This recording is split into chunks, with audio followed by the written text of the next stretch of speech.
আওয়ামী লীগের নেতারা ভারতে গিয়ে ইন্দিরা গান্ধীর কাছে ধর্ণা দিল যে আমাদেরকে স্বাধীন করার জন্য আপনারা সাহায্য করেন,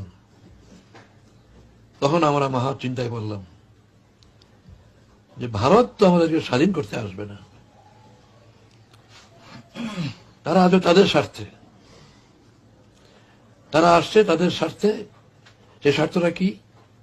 1 নম্বর শর্ত হলো তাদের চির দুশ্মন পাকিস্তানকে দুর্বল করা। যদি পাকিস্তান থেকে ইস্ট পাকিস্তানকে আলাদা করতে পারে তাহলে পাকিস্তান দুর্বল হলো।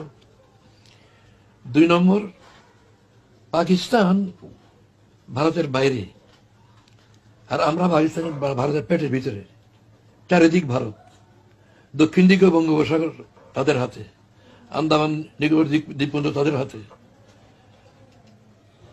আমরা যদি তাদের থেকে আলাদা হই তাহলে আমরা স্বাধীন সত্তা রক্ষা করে চলতে পারবো না। আমরা ভারতের